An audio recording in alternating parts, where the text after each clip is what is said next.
আসুন কিছু মহামানবের গল্প শুনি। আল্লাহ পাক বলছেন ওয়ামিনান নাস বা'দা আউযু বিল্লাহি মিনাশ শাইতানির রাজিম। ওয়ামিনান নাস, আল্লাহ বলছেন মানুষের মধ্যে কিছু মানুষ আছে, সবাই না। ওয়ামিনান নাস, মানুষের মধ্যে কিছু মানুষ আছে যারা কিনা মাইয়াশরি নাফসাহু ইবতিগা মারদাতিল্লাহ, যেই মানুষগুলো আল্লাহ পাকের সন্তুষ্টির জন্য তাদের নফসটাকে বিক্রি করে দিয়েছে। সুবহানাল্লাহ, চারটাখানি কথা না কিন্তু। মানুষের মধ্যে আল্লাহ কিন্তু সূরা বাকারায় বলেছেন শুরুর দিকে, মানুষের মধ্যে কিছু মানুষ আছে যারা মুমিন, কিছু মানুষ আছে যারা কাফের, কিছু মানুষ আছে যারা মুনাফিক, শুরুর দিকে পাবেন। এখানে আল্লাহ পাক বলছেন মানুষের মধ্যে কিছু মানুষ আছে যারা তাদের নফসটাকে আল্লাহর সন্তুষ্টির জন্য বিক্রি করে দিয়েছে। মানে তাদের জীবনের মূল থিমটাই হচ্ছে আল্লাহ পাকের সন্তুষ্ট অর্জন করা। কোনো কিছুকেই তারা আল্লাহর সন্তুষ্টির উপর প্রাধান্য দিবে না। যদি কোটি টাকার অফার আসে হারাম, সে সেটা রিজেক্ট করবে, আল্লাহ নারাজ হবে। একটা সুন্দরী মেয়ে যদি জেনার অফার করে, সে রিজেক্ট করবে, কারণ সে আল্লাহকে ভয় করে। সে আল্লাহ পাকের জমিনের উপরে গায়রুল্লাহ বা কুফফারদের, তাগুতদের কোনো লজ ইমপ্লিমেন্ট করতে পারবে না, কারণ সে আল্লাহকে ভয় করে। সে ইকোনমিক লাইফে হালাল হারামের পরোয়া করে চলবে, কারণ সে আল্লাহকে ভয় করে। সে তার পরিবারে পর্দা এস্টাবলিশ করবে, বিকজ সে আল্লাহকে ভয় করে। মানে মাইয়াশরি নাফসাহু ইবতিগা মারদাতিল্লাহ, আল্লাহ পাকের সন্তুষ্টির জন্য নিজের নফসটাকে, জান মাল সবকিছুকে বিলিয়ে দিয়েছে। এই মানুষগুলোর সম্পর্কে আল্লাহ বলছেন আল্লাহু রাউফুম বিল ইবাদ, এই মানুষগুলোর প্রতি আল্লাহ পাক রাউফ হবেন, কোমল নরম সফট হয়ে যান। সুবহানাল্লাহ, কোমল নরম সফট মানে কি? কিয়ামতের মাঠে ডাকা হবে, এই গুনাহগুলো করেছিলে? জি আল্লাহ, আমি এই গুনাহগুলো করেছি। আল্লাহ পাক পর্দা দিয়ে দিবেন, পর্দার পরে বলবেন যে দুনিয়াতে তোমার এই গুনাহগুলো আমি গোপন করে রেখেছিলাম, আজকেও সবগুলো গোপন করে দিলাম, জান্নাতে চলে যাও। আল্লাহু রাউফুম বিল ইবাদ, আল্লাহ পাক তার বান্দার প্রতি রাউফ, কোমল হবে।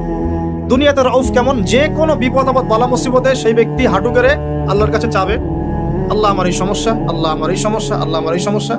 আল্লাহু রাউফুম বিল ইবাদ, আল্লাহ পাক ওই বান্দার প্রতি সফট, কোমল হয়ে যাবে। এগুলোর অনেক প্রমাণ আমি আমার জীবনেও পেয়েছি, এগুলো আমি পাবলিকলি বলতে পারবো না, আর আপনি ব্যাখ্যা করতে পারবেন। আর এমন কিছু বিষয় আছে যেগুলো আসলে মানুষকে বলেও বোঝানো যায় না। বড় বড় স্কলারদের কিতাব এখন যখন পড়ি, তারা বলেন কি বলবো, তোমরা তো বুঝবেই না। মানে এমন একটা লেভেলে মানুষ চলে যায় যে ওই লেভেলের কথা সবাইকে বোঝানো যায় না। কিভাবে বলবো, কিভাবে ব্যাখ্যা করব, কোন আবেগ নিয়ে আসবো, কোন শব্দ নিয়ে আসবো, আমি আপনাকে বোঝাতে পারবো না, এরকম একটা অবস্থান থাকে। একজন সাহাবীর নাম বলি আলী ইবনে আবি তালিব রাদিয়াল্লাহু আনহু। আপনি তার পুরো জীবনী পড়লে তাকে খুব সফট পাবেন, নিজেকে গোপনকারী পাবেন, খুব বেশি উচ্ছ্বাস প্রকাশকারী পাবলিক ফিগার, হ্যাঁ, এই যে আমরা শো অফ, নিজেকে জাহির করা, আপনি পাবেন না তাকে। এবং তিনি শেষ জীবনে কি বলেছেন জানেন? শেষ জীবনে বলেছেন যে জ্ঞান আমি নবী সাল্লাল্লাহু আলাইহি ওয়াসাল্লামের কাছ থেকে পেয়েছি, সেগুলোকে সুষ্ঠুভাবে বন্টন করার মতো কাউকে পেলাম না জীবনে। মানে একটা লেভেল থাকে মানুষের আল্লাহ পাকের মারিফত লাভের, যে লেভেলে গিয়ে মানুষ সবার সাথে আমভাবে কিছু বলতে পারে না। তো আমি ওই লেভেলে কিছু ফিল করছি, কিছু নির্যাস পাচ্ছি যে আমি আপনাকে বুঝাতে পারছি না। যাই হোক, আল্লাহ পাক রাউফ মানে এত সফট হবেন, জীবনের যে কোনো পদে আপনি আল্লাহকে ডাকবেন, আল্লাহ আপনাকে তাৎক্ষণিক সাড়া দিবেন ইনশাআল্লাহ, ইনশাআল্লাহ আযজা ওয়া জাল। এখন পাতাগুলো ঘাটলে আমরা প্রথম এইরকম কোন মানুষকে পাই যারা নিজের নফসটাকে আল্লাহর জন্য উৎসর্গ করে দিয়েছেন? এক নাম্বার পাচ্ছি আমরা আমাদের আদি পিতা আদম আলাইহিস সালাম। আজকে ডিটেইলস আয়াত বাই আয়াত বলার সময় পাচ্ছি না, তবে আমি সামারি বলছি, আপনারা একটু বাসায় পড়ে নেবেন। আদম আলাইহিস সালামকে আল্লাহ রাব্বুল আলামিন নিজের হাত দিয়ে সৃষ্টি করেছেন। সুবহানাল্লাহ। এখন আল্লাহ পাকের হাত কি, কেমন, কিভাবে ব্যাখ্যা করতে পারবো না, এবং এই ব্যাখ্যা করা আমাদের জন্য জরুরি নয়। আল্লাহ পাক যা বলেছেন বাস, কোনো কিছুর সাথে সাদৃশ্যপূর্ণ নয়, কোনো কিছুর এক্সাম্পল তার সাথে শোভনীয় হবে না। জাস্ট আল্লাহ পাক বলেছেন খালাকতু বিয়াদাই, আমি আদমকে সৃষ্টি করেছি আমার দুই হাত দিয়ে, বাস এই পর্যন্ত ফুল স্টপ। এগুলো হচ্ছে কোরআন সুন্নাহর কিছু মূলনীতি।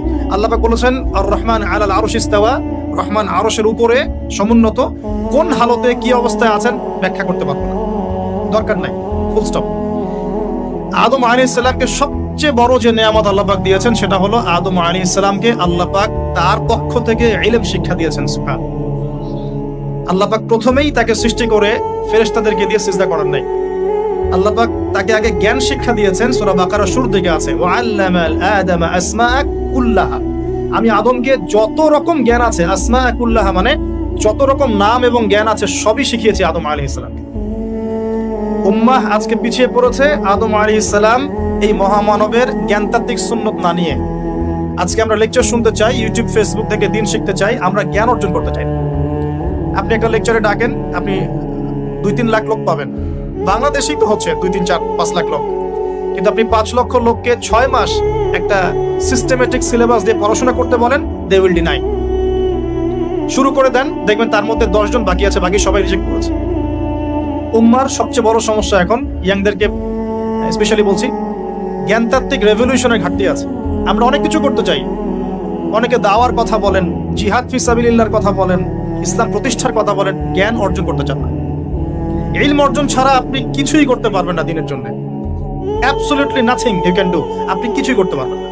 আদম আলাইহিস সালামকে শ্রেষ্ঠত্ব দেওয়া হয়েছে জ্ঞানের মানদণ্ডে। আর কোন জ্ঞান? এই মহাবিশ্বের সব জ্ঞান আল্লাহ পাক তাকে শিখিয়েছেন। আসমা কুল্লাহা, সমস্ত জ্ঞান শিখিয়েছেন। সুবহানাল্লাহ। তাহলে আমাদের পিতাকে আল্লাহ পাক সবচেয়ে প্রথম কোন নিয়ামত দিয়েছেন? জ্ঞানের নিয়ামত। এরপরে আল্লাহ পাক বলেছেন ফেরেশতাদেরকে, ওয়াইজ কুলনা লিল মালাইকা উসজুদু লিআদম, এবার তোমরা সবাই আদমকে সিজদা করো। এটা কিসের কারণে? ফিজিক্যাল স্ট্রাকচারের কারণে নয়, এটা কিন্তু জ্ঞানের কারণে, জ্ঞানতাত্ত্বিক সম্মানের কারণে। আর এই সিজদা সম্মানের সিজদা ছিল। এরপর আমরা জানি যে আদম আলাইহিস সালাম বা আলাইহিস সালামকে জান্নাতে রাখা হয়েছে।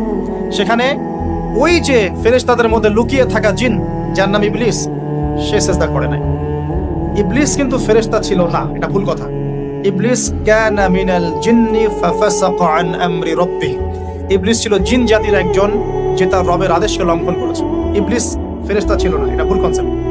এমন না সে ফেরেশতা ছিল পরে শয়তান হয়ে গেছে, না, সে কখনোই ফেরেশতা ছিল না, সে জিন জাতির একজন ছিল। বিকজ এই পৃথিবীতে মানুষের আগে জিন জাতির অবস্থান ছিল।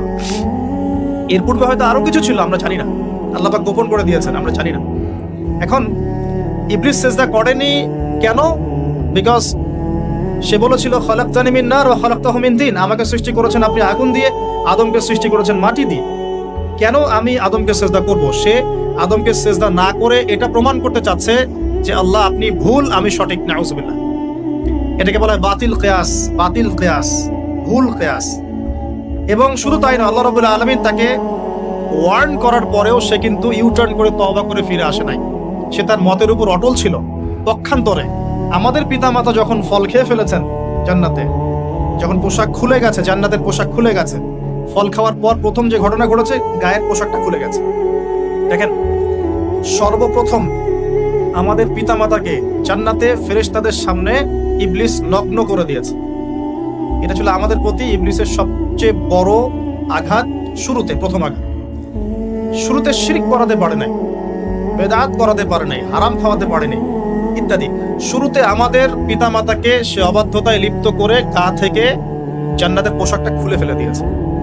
এখান থেকে আমাদেরকে বুঝতে হবে, আজকের এই গ্লোবাল সোসাইটিতে আমরা যে নগ্নতার এই ভয়াল থাবা এবং প্রদর্শনী দেখছি, এটা ওই আসমানের ওই যে ইবলিসের যে চক্রান্ত, তার এই জমিনে বাস্তবায়ন হচ্ছে। বুঝাতে পারিনি মনে হয়, আল্লাহ মাফ করুন। ইবলিস আমাদের পিতামাতার গা থেকে কাপড় খুলে ফেলে দিয়েছিল। সূরা আরাফে আল্লাহ পাক এটা বলেছেন, ইয়ানজিউ আনহুমা লিবাসাহুমা লিইউরিয়াহুমা মিন সাওয়াতিহিমা। হে বনু আদম, তোমরা সতর্ক থেকো, তোমাদের পিতামাতার গা থেকে কিন্তু ইবলিস কাপড় খুলে ফেলেছিল, তোমরা পৃথিবীতে গিয়ে আবার সেই কাজ করো না। তাহলে এখন আমরা একটু বুঝতে চেষ্টা করি, ইন্টেলেকচুয়াল অডিয়েন্স সবাই আমরা, আমাদের ক্রিটিক্যাল থিঙ্কার্স দরকার। তাহলে এখন যে সোসাইটির মধ্যে নগ্নতার, বেহায়াপনার সয়লাব চলছে, every single city and country, including Dhaka, the city of Akhiruzzaman, সেটাও তো দেখেন কোথায় আপনি মানে শালীনতা পাচ্ছেন। ইসলামিক কান্ট্রি হিসাবে আলহামদুলিল্লাহ এখানে অনেক কিছু পান। ওয়ার্ল্ডের অন্যদিকে তাকিয়ে দেখেন। তার মানে ইবলিসের ওই এজেন্ডা এখন পৃথিবীতে কিছু মানুষ বাস্তবায়ন করছে। তাদের সাথে ইবলিসের একটা যোগসূত্র আছে আদর্শিক। আল্লাহ পাক আমাদের মা বোনদেরকে বেপরতামি থেকে হেফাজত করুন এবং আমাদের চোখগুলোকে আল্লাহ পাক পবিত্র করুন। কিভাবে আপনি চোখ নামিয়ে চলবেন এই সমাজের মধ্যে? এটা এত সহজ নয়, আমরা খুব ভালো করে জানি এটা এত সহজ নয়। তো দেখুন, অনেক ভিতরে চলে যাচ্ছি। আদম আলাইহিস সালাম, হাওয়া আলাইহিস সালামকে সর্বপ্রথম নগ্ন করে দিয়েছে ইবলিস। তারা কিন্তু তওবা করে ফিরে এসেছে। কি সেটা? রব্বানা, আমরা বলি রব্বানা যালামনা আনফুসানা ওয়া ইল্লাম তাগফির লানা ওয়া তারহামনা লানাকুনান্না মিনাল খাসিরিন। যখনই আমাদের পিতামাতা বুঝতে পারলেন যে তারা একটা ভুল করে ফেলেছেন, তখন তারা তওবা করে ইউটার্ন করলেন আল্লাহর দিকে, যেই কাজটা ইবলিস করে নাই। এই কাজটা ইবলিস না করার কারণে সে কাফের হয়ে গেছে, চিরস্থায়ী জাহান্নামী হয়ে গেছে। আর এই তওবা করে ফিরে আসার কারণে আমাদের পিতামাতা জান্নাতি হয়ে গেছে। আল্লাহ পাক এই কারণেই তার রাসূলের মাধ্যমে জানিয়েছেন যে প্রত্যেক আদম সন্তান, কুল্লু বনি আদম খাত্তা, প্রত্যেক বনু আদম হচ্ছে পাপী। আমরা সবাই পাপী, আমরা সবাই পাপী। পাপের তো শেষ নাই আমাদের, আল্লাহ মাফ করুন। ওয়া খায়রুল খাত্তাইন আত-তাওয়াব, যারা তওবা করে ফিরে আসে এরাই হচ্ছে শ্রেষ্ঠ পাপী। জীবনের যে কোনো সময় যদি কেউ খালেস ভাবে আল্লাহর দিকে তওবা করে ফিরে আসতে পারে, আল্লাহ পাক এক মুহূর্তের মধ্যে তার আমলনামার সমস্ত গুনাহ মাফ করে নেকি দিয়ে পরিবর্তন করতে পারে। এগুলো হাদিস থেকে বলছি, ডিটেলস বলতে পারছি না আমি, কোডগুলো। তো এখন এই মহামানবের জীবন থেকে আমরা কি শিখলাম? দেখুন, তাকে আল্লাহ পাক ইলমের নিয়ামত দিয়েছেন। তার মানে আমরা যদি গতানুগতিক মুসলিম না হয়ে এক্সট্রা অর্ডিনারি মুসলিম হয়ে আল্লাহর সাথে সাক্ষাৎ করতে চাই, দুনিয়াতে বেঁচে থাকতে চাই, পরকালে জান্নাত চাই, তাহলে আমাদেরকে আগে ইলমের চর্চা করতে হবে। এবং এই জ্ঞানের চর্চা মানে ক্লাসিক্যাল সিলেবাসে আপনাকে পড়াশোনা করতে হবে। শুধু একটা লেকচার শুনে নয়, ফেসবুক ইউটিউব দেখে তো মোটেই নয়। এখান থেকে মাঝে মাঝে কিছু নলেজ নেওয়া যায়, কিন্তু এগুলো কখনো কনস্ট্রাকটিভ নলেজ নয়। বরেণ্য ওলামায়ে কেরাম যারা থাকবেন আপনাদের বেস্ট পসিবল ওয়েতে, তাদের কাছে গিয়ে পরামর্শ করে বইপত্র পড়তে হবে। আদারওয়াইজ আপনার মেমোরি এবং জ্ঞানটা বিক্ষিপ্ত হয়ে যাবে। এখনকার ইয়াং জেনারেশনের অন্যতম সেরা প্রবলেম হচ্ছে তাদের মস্তিষ্ক বিক্ষিপ্ত। তাদের মস্তিষ্কে কনস্ট্রাকটিভ কোনো সিলেবাসের পড়াশোনা নাই। আজকে এই বই, কালকে ওই বই, কালকে আদনান ভাইয়ের লেকচার, পরশুদিন আজহারি ভাইয়ের লেকচার, তারপরের দিন আরেক ভাই, তারপর আরেক ভাই। আবার সমাজে তো এক একজন এক এক কথা বলছে, তখন তার মাথাটা পুরো পাজলড, হ্যাঁ, ম্যাসাকার্ড। এই মাসালা এটা বলছেন, ওই মাসালা ওইটা, আর ওইটা কি হবে, ওইটা কি হবে। সলিউশন হচ্ছে ক্লাসিক্যাল ইসলামিক সিলেবাস পড়াশোনা করতে হবে। আমি খুব শর্ট করে গেলে সাবজেক্টগুলো বলে দিই আপনাদের। 1 নম্বর, ফার্স্ট অফ অল কোরআনুল কারীম। কোরআনুল কারীমের মধ্যে থাকবে authentic recitation, translation, Quranic grammar এবং অ্যারাবিক ল্যাঙ্গুয়েজ, 4টা বিষয়। তারপর থাকবে হাদিসের নবী সাল্লাল্লাহু আলাইহি ওয়াসাল্লাম। হাদিসের মধ্যে সহজ হাদিসের কিতাবগুলো পড়তে হবে। ফর এক্সাম্পল মিশকাতুল মাসাবিহ, রিয়াদুস সালিহিন, বুলুগুল মারাম, আপনার ফাইজুল কালাম, হাদিসে আরবাঈন, এরকম কিতাবগুলো আগে। তারপরে আস্তে আস্তে আস্তে আপনি কঠিন কিতাবের দিকে যাবেন। তবে এগুলো ওস্তাদ ছাড়া হয় না।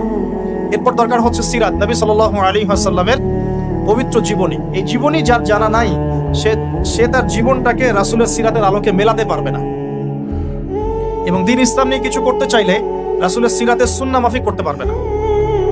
এরপর দরকার ইকোনমিক্সের জ্ঞান, ইসলামিক ইকোনমিক্স অবশ্যই। তারপরে দরকার হচ্ছে ইসলামিক ইতিহাসের জ্ঞান, ফিকহের জ্ঞান, আকীদার জ্ঞান, উসুলের জ্ঞান। এভাবে একটা কনস্ট্রাকটিভ সিলেবাস দাঁড়ায়। তারপরে গিয়ে একজন মানুষের জ্ঞানটা পাকাপোক্ত হবে। সময় লাগুক না, 10 বছর, 15 বছর, 20 বছর। আমরা দোয়া করি আল্লাহর কাছে, আল্লাহ পাক আগামী পুরো 20 বছর আমাদেরকে পড়াশোনা করার তৌফিক দান।